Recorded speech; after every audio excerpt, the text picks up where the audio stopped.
The text from Julian arrived while Caleb was still hunched over his desk, the blue light of the monitor painting his face in the dark office. Just 2 words, sharp and demanding. "Where?" He replied with the truth that he was at the firm. A location ping followed instantly, a pin dropped on a downtown address. Julian's voice, crackling through a brief message, ordered him to come immediately, the undercurrent of irritation unmistakable. Caleb saved his unfinished work, the cursor blinking on a half-written legal brief, and shut down his computer. Before leaving a familiar ritual, he reached deep into his briefcase, past files and a half-eaten protein bar, his fingers closing around a cold glass syringe.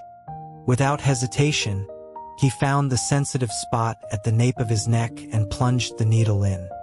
A brutal, icy liquid extinguished the low thrum of heat beneath his skin, the backlash making him double over for a moment, his breath catching in his throat. The resistance his body had built up over the years demanded increasingly larger doses, a silent protest from a gland pushed too far. He had no choice but to escalate.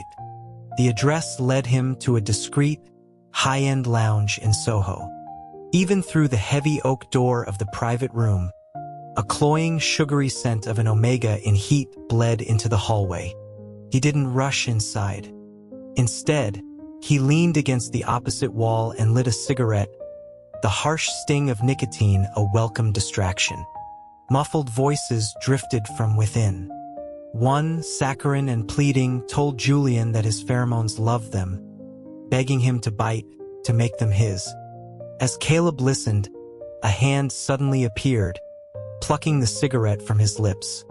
He turned to see Spencer, a man who moved with the easy confidence of old money. Spencer had been Julian's closest friend before becoming his bitterest rival. His smile was polished, but his eyes held a predatory glint. He gestured towards the door with the cigarette, his voice a low murmur, questioning Caleb's confidence in leaving Julian alone inside. Caleb knew the situation well. Since Julian had come of age, the family had relentlessly pushed suitable omegas on him for marriage alliances. The pressure had become so intense that Julian had quietly married Caleb, a beta, to create a ceasefire. That peace had lasted until a few months ago, when Julian was diagnosed with pheromone dysregulation syndrome, a consequence of prolonged avoidance of omegas. The condition was a paradox, minor enough to be cured by simply marking an omega, but severe enough that, if left unchecked, the buildup of potent alpha pheromones could drive a man insane, especially an alpha of Julian's caliber. The family had sent a parade of omegas, but none had even gotten close. Spencer suggested a wager, his smile widening. He proposed they bet on whether Julian could walk away unscathed this time. Caleb dismissed it as pointless. Spencer disagreed, leaning in conspiratorially. He explained that this time was different, asking if Caleb knew about fated pairs. In their world, every alpha and omega had a pheromone compatibility score, but the 1 in a billion 100% match was a bond no one could resist. The pheromonal pull was absolute. Spencer himself was a testament to that, having abandoned his wife and child for his own fated pair. Caleb's hand tightened into a fist. He moved toward the door, but Spencer grabbed his wrist, a smirk playing on his lips as he asked if Caleb was conceding the bet. Caleb stared at the hand on his arm, his disgust palpable, and told him to let go. Before Spencer could reply, a loud crash echoed from the room, followed by a sharp cry of pain. The door flew open. Julian stood there, leaning against the frame. His eyes were bloodshot, his shirt rumpled and open, sweat tracing paths down his chest. He looked ragged, a rare sight. He saw Caleb and clicked his tongue, his voice rough as he complained about how long it took him to get there. Caleb let Julian lean on him, murmuring an excuse about traffic. Over Julian's shoulder, he shot a triumphant look at Spencer, a silent declaration of victory. Spencer's face went pale, and he rushed into the room, calling someone's name. Caleb settled Julian into the back of the car. As he tried to close the door, Julian pulled him in, wrapping his arms around him tightly. He buried his face in Caleb's neck, his voice muffled, asking him to stay still for a moment. He shuddered, remarking on how disgusting the Omega's heat had been, and how much better it was to be with Caleb, to be with a beta. Caleb kept his head down, trying to ignore the crisp, clean scent of azaleas radiating from Julian. Betas couldn't smell pheromones. He didn't know if he should feel relief or sorrow. Julian's hatred for Omegas was as fierce as ever. Not even a fated pair could change that. He found himself asking Julian why he hated Omegas so much. Surprised the question had escaped his lips. Theirs was not a relationship built on deep, personal confessions. Caleb was just one in a long line of betas Julian had dated, the one who happened to be in the right place when Julian needed a nominal spouse to defy his family. Luckily, Julian was drunk and disoriented, merely nuzzling his neck. But then he stilled, asking Caleb what that scent was on him. The sheer potency of Julian's own pheromones must have been enough to breach his suppressants, just a little. Caleb quickly explained that it was a new cologne. Julian accepted the answer without suspicion.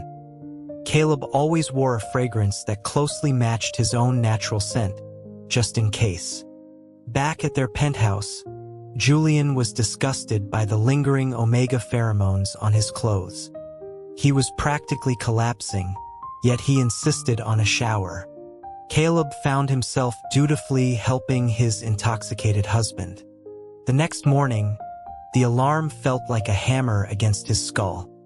He made breakfast and brewed a strong hangover remedy for Julian, setting it all on the dining table just as Julian descended the stairs. Julian wrapped his arms around him from behind, his eyes still closed, and peppered kisses on the top of his head. He murmured, asking why Caleb was up so early on a Saturday. Caleb hesitated before telling him that Julian's father, the chairman, had summoned them to the family estate. Julian's tone instantly turned to ice. He refused. They both knew why the old man wanted them there. Julian had always been defiant, a constant source of frustration for his father. Now, with Caleb in the picture, the chairman had a new target for his displeasure. When Julian didn't show, Caleb's phone began to blow up. He couldn't ignore the calls from his boss and father-in-law. Resigned, he went to coax Julian. He found him in the bedroom, lying with his eyes closed. Caleb took a breath, leaned down, and pressed his lips to Julian's. Julian's eyes snapped open. He didn't resist, simply letting Caleb kiss him until he was breathless and flushed.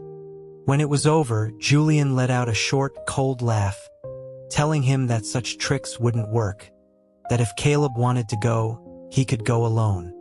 But the sudden spike in his alpha pheromones, that familiar scent of azaleas filling the room, told a different story. Outsiders saw Julian as volatile and unapproachable, but Caleb knew how to read him. His words were often a smokescreen. His pheromones were the truth. That was how Caleb had pursued him in the first place. When he first gave Julian gifts, cheap candy and chocolates, Julian had scoffed at them, but the scent of delight that surrounded him was undeniable. Later, when Caleb had first tried to hold his hand, Julian had pulled away sharply, but the surge of azaleas told Caleb he wasn't unwelcome. And their first kiss, that was another story entirely. Julian, believing Caleb was a beta and immune to his signals, had never learned to hide them around him. By sunset, Julian was driving them to the family estate. Caleb shifted uncomfortably, his body aching. A simple kiss was no longer enough to persuade Julian. And because he couldn't use his own pheromones to soothe him, their physical encounters were always intense. Julian's favorite thing was to expose the gland on his neck, demanding Caleb smell it, asking him over and over what it smelled like. From the day they met, Caleb had been surrounded by that potent, elegant azalea scent. But he always had to give the same answer. He couldn't smell anything. Julian would get angry then, his actions becoming rougher, and Caleb never understood what he was angry about. Even late in the evening, the estate was full of life.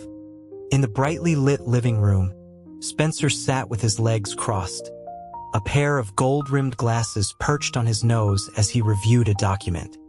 Beside him sat a smaller young man in a pristine white suit with diamond buttons. A bandage was wrapped around his left hand, a stark contrast to his delicate appearance. This, Caleb realized, must be Ryan, Julian's fated pair. Julian's face darkened instantly. He snarled at Spencer, asking who let the animal in the house. The chairman struck him with his cane, calling him an insolent whelp. Julian stood rigid, ignoring his father and lunging for Spencer. The fight ended only when the chairman had several security guards restrain Julian and lock him upstairs. With Julian gone, a heavy silence fell. The chairman, his face etched with worry, began to explain. Julian and Spencer had once been inseparable, but their friendship fractured when Spencer, in a joint business venture, conspired with others to betray Julian. Julian despised deceit above all else. The chairman had supported cutting all ties with Spencer's company. But now things were different. Spencer's younger brother, Ryan, just returned from abroad, was Julian's fated pair. The one who could cure him, the one who could save his life. The chairman's tone softened as he addressed Spencer, apologizing for Julian's behavior. Then he turned to Caleb. He announced that the project Caleb was managing no longer needed to search for partners. Spencer's firm would be a perfect fit. He offered Spencer a 70% profit share on behalf of their company, framing it as compensation for Ryan's injury. Spencer, whose company had been teetering on the brink of collapse since the partnership ended, graciously accepted. Just like that, a failing enterprise was back in business with the formidable John Corporation, all because of an Omega. After the guests left, the room felt cavernously quiet. Caleb decided to cut through the pretense. He asked the chairman what made him so certain Ryan was the solution. The old man snorted, stating that if a 100% match couldn't save Julian, no one could. But Caleb started to mention what happened at the bar, how Julian had rejected him. He trailed off, but the chairman understood. He signaled to the butler, who produced a phone and played a video. It was security footage from the lounge. At first, Julian didn't push Ryan away. He let him get close, let him embrace him, let him press a kiss to his neck. The video ended there. Even though it had ultimately failed, Ryan had gotten closer than any other Omega. No one could resist the bond of a fated pair forever. It was only a matter of time. The chairman saw Caleb watching the video on a loop, his expression frozen. He told Caleb to put aside his pathetic jealousy, reminding him that nothing was more important than Julian's life. Julian might not talk about it, but his weekly hospital visits and the doctor's reports of dangerously high pheromone levels were a reality Caleb couldn't ignore. A wave of anxiety washed over Caleb, and he instinctively reached for his cigarettes, only to stop under the chairman's icy gaze. After a long silence, the old man set down his teacup. He looked at Caleb and asked if Julian's rut was approaching. Realizing what the chairman was planning, Caleb went rigid. Julian's conflict with his father escalated. The chairman seized control of several key projects and handed them to Spencer's company. Furious, Julian stopped going to work altogether. He spent his days at home, eating and sleeping more than usual, all signs of an impending rut. He was aware of it himself and had already asked Caleb to pack a bag for him. An alpha in rut was a creature of instinct, violent and destructive, driven only by the need to mark an omega. Every unbonded alpha had a secure, secret location to ride it out. Despite being married, Julian still went to his safe house alone each time, because Caleb was a beta. The night before he was scheduled to leave, Julian was insatiable. His body was a furnace against Caleb's, but a deep chill settled in Caleb's own heart, one that no amount of heat could warm. In a moment of hazy desperation, he cupped Julian's face and whispered, asking him not to go. Julian's eyebrows raised in suspicion. Caleb insisted he could help him, that he was capable of handling it. He'd increased his dosage, but the gland beneath the scarred tissue on his neck was still a raging battleground of pheromones trying to break free. He knew he must look pathetic, his eyes red-rimmed and blurry with unshed tears. He had always known this arrangement was temporary, a mirage destined to evaporate. But now that the end was here, he was surprised by his reluctance to let go. His vulnerability must have struck a chord. Julian stopped, pulling Caleb into his arms and stroking his hair. He soothed him, telling him not to be foolish. He said that a beta could never withstand an alpha in a full-blown rut, and promised he would be back soon. Caleb's gaze drifted to a drawer at the bottom of the wardrobe. Inside lay the divorce agreement already signed by him. He was sorry, but he wouldn't be there when Julian returned. After Julian left, Caleb placed the papers on the bedside table where they couldn't be missed. He packed his few belongings and moved out, finding a small, anonymous motel that didn't require an ID. He knew the location of Julian's safe house. Julian hadn't told him willingly. During past ruts, lost in a delirious haze of pain, he would call Caleb, begging him to come, crying and pleading like a different person. Caleb had mentioned these calls to him later, but Julian, accustomed to Caleb's docile nature, had dismissed them. He never imagined that the quiet rabbit he kept by his side had teeth. Caleb gave the safe house location to the chairman. Ryan would be waiting inside before Julian even arrived. The safe houses were built from specialized materials. Once an alpha was locked inside, no one could get in or out until the rut had passed. Faced with his fated pair while stripped of all reason, Julian would have no choice. But when Julian regained his senses, Caleb knew he would be the first person he came for. Caleb hid in the motel for 2 weeks, emerging only when news broke of the Spencer family's bankruptcy. In exchange for the safe house location, the chairman had told him the real reason for Julian's deep-seated hatred of omegas. Julian's father had run off with a high-compatibility omega, and his own omega mother had lost her mind, tormenting Julian throughout his childhood. It was a family secret. The world believed Julian's parents had died when he was young. The chairman also revealed another layer to the fallout with Spencer. Spencer's betrayal had been instigated by his omega wife. Knowing Julian's vengeful nature, Caleb understood. Julian had held back from destroying Spencer out of respect for their former friendship. But Spencer, believing he could use an omega to claw his way back to the top, had betrayed Julian a second time. He had sealed his own fate. Caleb spent 3 days at the airport and finally spotted Spencer attempting to flee the country with his omega wife, Chloe. With their company in ruins, all their shady dealings had come to light, leaving them drowning in debt and pursued by enemies. Caleb simply leaked Spencer's location to his crores. Spencer never made it to his flight.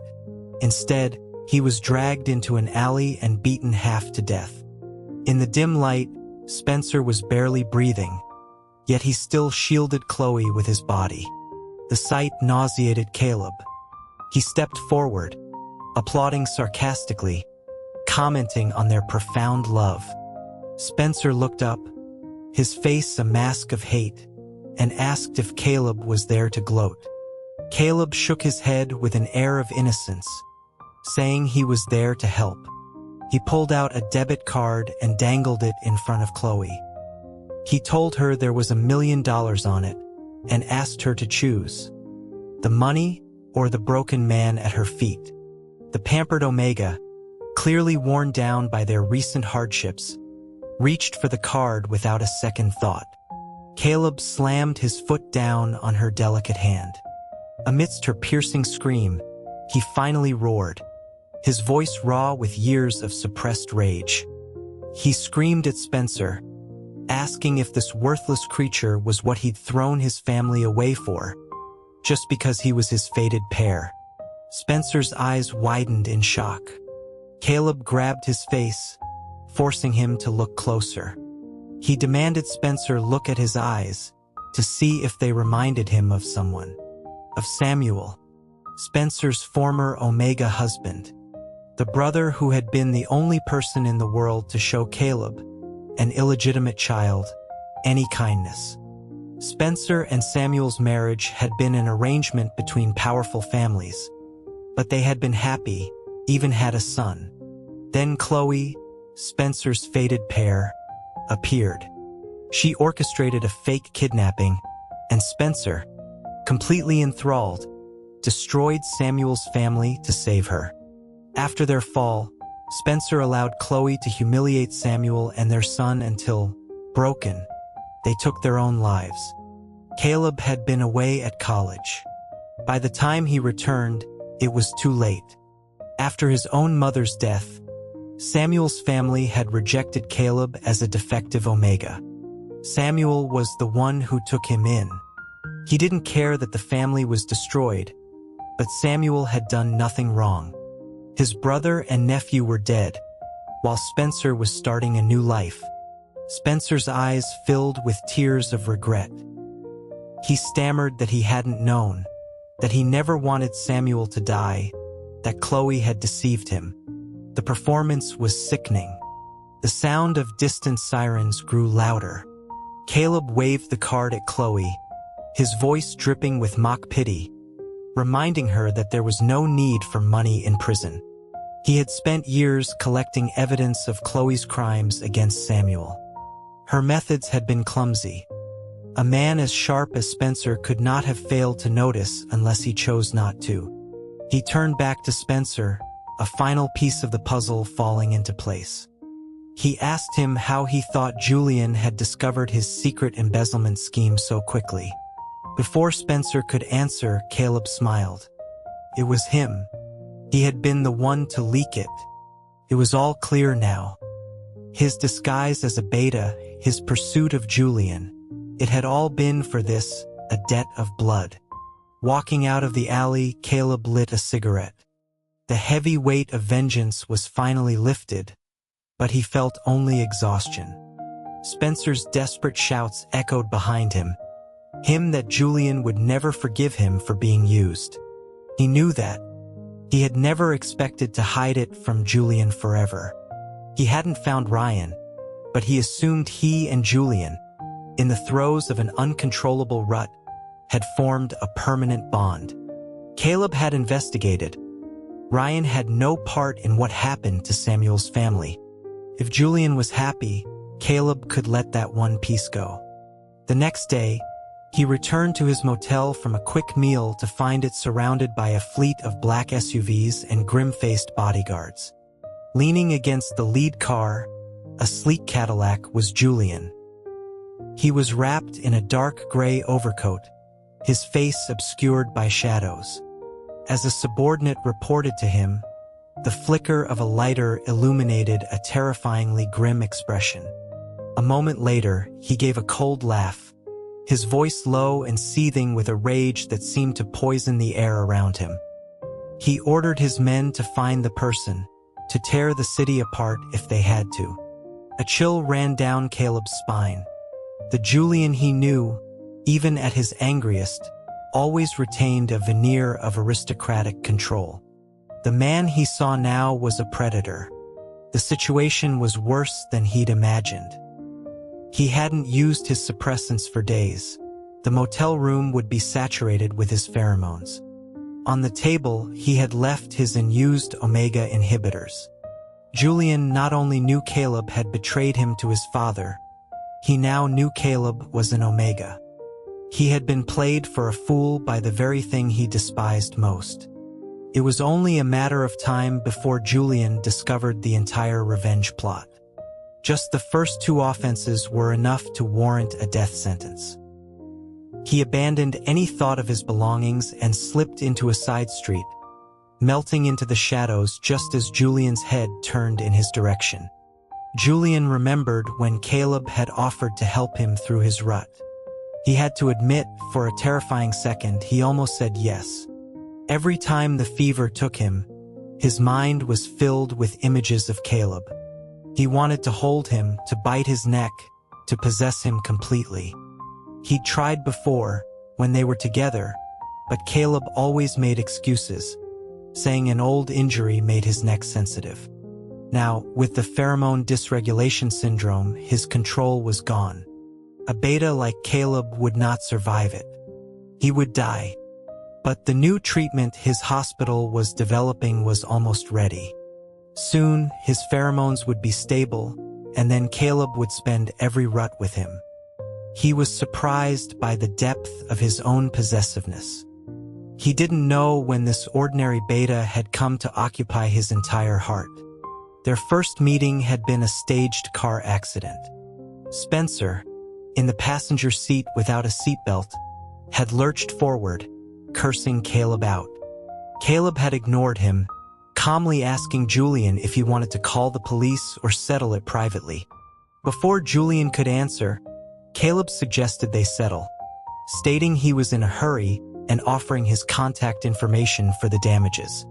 It was obvious he was there for Julian. It wasn't unusual. He'd been pursued his whole life. Julian had looked him over, tall, slender, pale skin. Even in the midst of a clumsy pickup attempt, he had a cool, detached air, betrayed only by the faint blush on the tips of his ears. He was Julian's type. He asked if Caleb was a beta. Caleb nodded. Julian added his contact. Caleb asked him out a few times, and Julian found him almost painfully earnest, not the type for a casual fling. So Julian cut contact. But Caleb was persistent. He got a job at Julian's company. His resume was impressive. They went on a business trip together. Caleb brought him an umbrella in the rain. He remembered his birthday. Julian wasn't made of stone. They fell into a relationship. Caleb was endearingly shy yet bold, initiating every touch with a clumsy determination that was both frustrating and captivating. Choosing to marry him had been an impulsive act of rebellion against his family. But Julian knew he wouldn't have done it with any of his previous beta partners. They had wanted his money or his status. Caleb just wanted him. He never asked for anything, even signing a prenuptial agreement that left him with nothing. Julian had thought about how vulnerable he was, how someone could easily take advantage of him. When friends remarked that Julian was just playing with him, Caleb had overheard, his face impassive. Later, it was Julian who was angry, and Caleb had to soothe him, hooking a finger through his, whispering that just being by his side was enough. In that moment, Julian's heart had hammered against his ribs, and all his anger melted away into a potent mix of guilt and affection. He loved him so much and so humbly. Julian decided then he could spend his life with Caleb. He never could have imagined it was all a lie. When Ryan appeared in his safe house during the rut, Julian had smashed a glass, using the shards to slice his own arm, anything to maintain a sliver of sanity. He had screamed at Ryan to get out. The small Omega, crumpled on the floor, had looked up at him with a mocking smile. He taunted Julian, asking if he was still thinking about that beta. He then revealed that Caleb was the one who had sent him there, that the chairman had paid him off. The words were poison. Julian refused to believe them. Not Caleb, who loved him so completely. The next thing he knew, the shard of glass in his hand was embedded in Ryan's gland. Blood bloomed across the white suit. The omega collapsed. Julian barely registered it, wiping a stray drop of blood from his hand with detached disgust.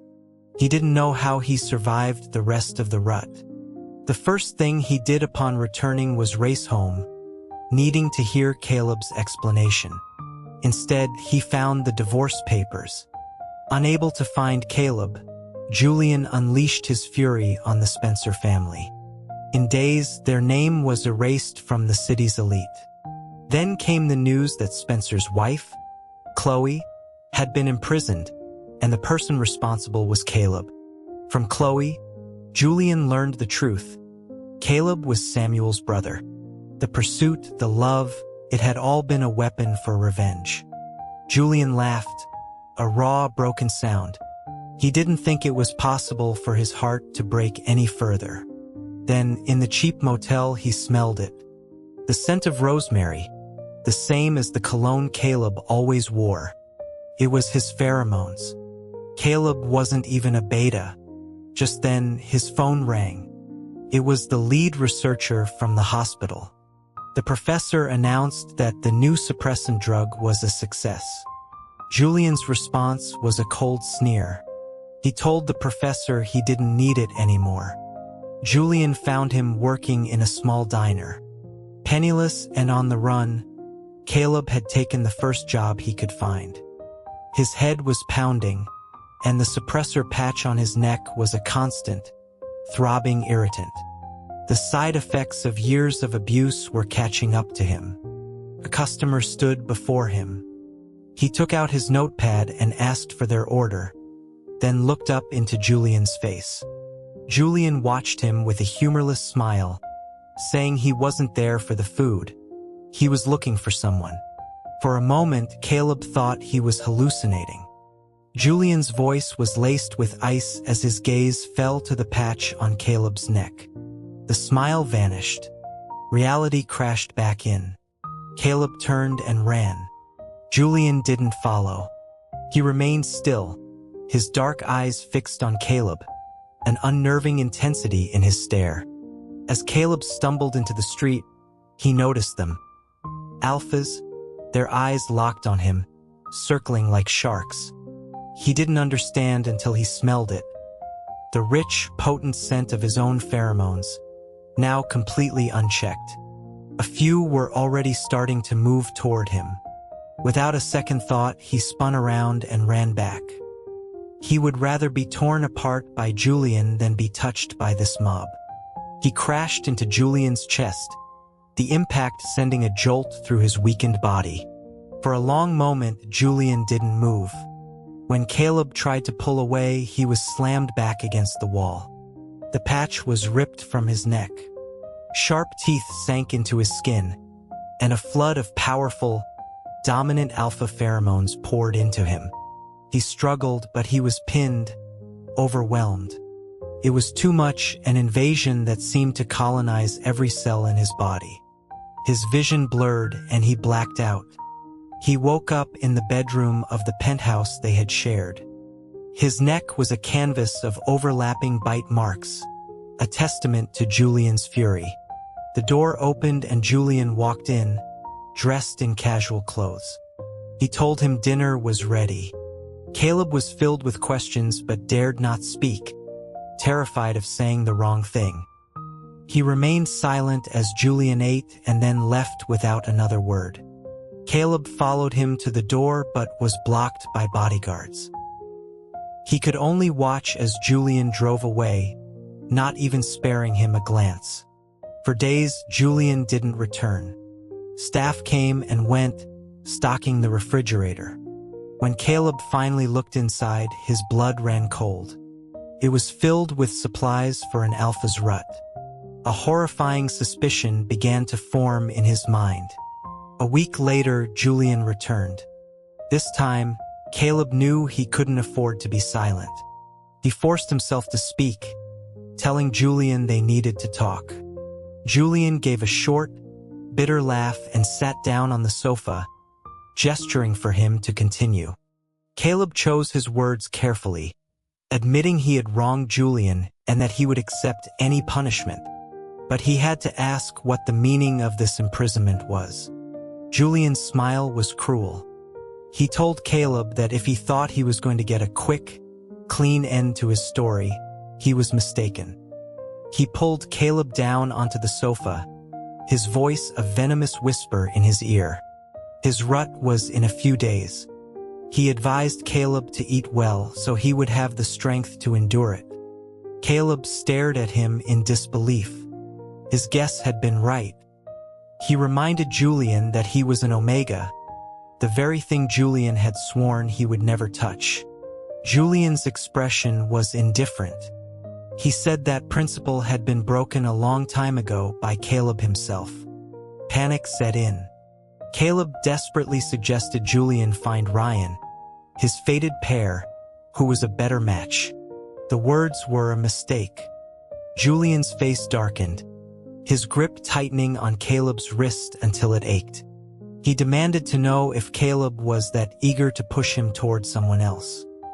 His lips brushed against the scarred gland on Caleb's neck, and Caleb knew, with sickening certainty, that if he bit him again, the tissue would be ruined. Trying another tactic, he tried to reason with him. He told Julian he'd acted for his own good, that the doctors said he could die if he didn't mark an Omega soon. He meant it. He had never wanted Julian to die. But Julian didn't believe him. He pointed out that Caleb himself was an Omega. The scent of azaleas began to thicken in the air. In a final, desperate plea, Caleb insisted that he wouldn't work, that he was a defective Omega, begging Julian not to do this. He even threatened him, reminding him that forcing an Omega was a jailable offense. Julian's reply extinguished his last spark of hope. They were married, he said, and it was Caleb's duty to see him through his rut. Caleb retorted that they were divorced. Julian informed him that he had never signed the papers. He leaned in, inhaling deeply at Caleb's neck, and his voice was low and appreciative when he said Caleb's pheromones smelled much better than any cologne. Late that night, Caleb hid in a closet, barely daring to breathe. A sliver of light from the hallway revealed the map of bruises covering his skin. He heard footsteps outside, then Julian's voice, rough and distorted. "Sweetheart, come out on your own. If I have to find you, there will be a punishment." His heart sank. He prayed to a God he didn't believe in. Suddenly, the doors were thrown open. Light flooded the small space, blinding him. He could only hear Julian's chilling laugh. "Found you." For days later, after the rut had passed, he was taken to a hospital. The nurses kept their distance, overwhelmed by the scent of a top-tier alpha that clung to him like a second skin. He spent 2 weeks recovering. Julian, seeing he wasn't trying to escape, relaxed his guard. On the day of his discharge, a man in a mask and hat, claiming to be Julian's subordinate, came to pick him up. But Caleb recognized him instantly. Spencer. Leaving him alive had been a mistake. It was time to correct it. He said nothing, but as the man turned away, Caleb palmed a fruit knife from the bedside table, hiding it in his sleeve. He followed him out to the car and got in the back, his hand tight around the knife. Just as he was about to move, the car lurched forward, accelerating wildly. He saw several cars in pursuit behind them. A strange impulse made him slide the knife back into his sleeve. They were forced to a stop on a deserted road. Spencer cursed, dropping the charade. He pulled the knife and held it to Caleb's throat, dragging him out of the car. Julian emerged from the lead vehicle. Spencer laughed, his voice full of derision. He mocked Julian for caring so much about the person who had destroyed his family and maimed his brother. He sneered that Caleb was cold-hearted and felt nothing for him. Julian's dark eyes were fixed only on Caleb. He gritted his teeth and told Spencer to let him go, that he could name any price. Spencer's laughter grew louder. He demanded Julian's life in exchange. To everyone's shock, Julian agreed. He took a knife from one of his men and raised it to his own chest. Even Spencer was stunned by this. In that moment of hesitation, Caleb drove his own hidden knife into Spencer's hand. Spencer cried out, his grip loosening, and Caleb broke free. Julian reacted instantly, pulling Caleb behind him with one hand while catching Spencer's renewed knife attack with his other, bare hand. The ensuing chaos was brief. Julian's men subdued Spencer, but all Caleb could see was the blood, dripping steadily from Julian's hand. Julian took him home before going to the hospital for stitches. He returned the next day while Caleb was eating breakfast. He placed a phone on the table in front of him. It was playing security footage from the hospital room, clearly showing Caleb hiding the fruit knife. It meant he had known Spencer's intentions from the start. Julian asked him why he went along with it. Caleb kept his head down, feigning surprise that there had been cameras. He lied, claiming he was setting a trap to get Spencer arrested for kidnapping. The excuse was flimsy, and his tone was flat. Julian's brow furrowed. He reminded Caleb that he could have been killed. Caleb admitted he knew, and that he hadn't cared. His original plan had been to die with Spencer. With his revenge complete, he had nothing left to live for. But he had changed his mind. To be precise, he had changed his mind the moment he saw Julian's car chasing them. The moment he had seen the raw panic in Julian's eyes in the rearview mirror. He had thought Julian hated him, but that wasn't hate. He looked at Julian's bandaged hand and spoke, his voice quiet. He told him Spencer was wrong, that he wasn't heartless. He confessed that when Julian's father had shown him the video from the bar, of him and Ryan, it had hurt more than he could describe. Julian looked taken aback. Then his expression softened into something almost bashful. He mumbled that it was a simple matter of camera angles, that he hadn't actually kissed him. Caleb stepped closer. The lies and deceit were real, he admitted. But his feelings for Julian were real too. All the emotions he had buried so deep were finally seeing the light of day. Julian didn't need to answer. He already had a long time ago. Back then, he had asked Caleb if he knew what his pheromones smelled like. They smelled of azaleas. And the meaning of the azalea flower, he'd told him, was, "I belong only to you."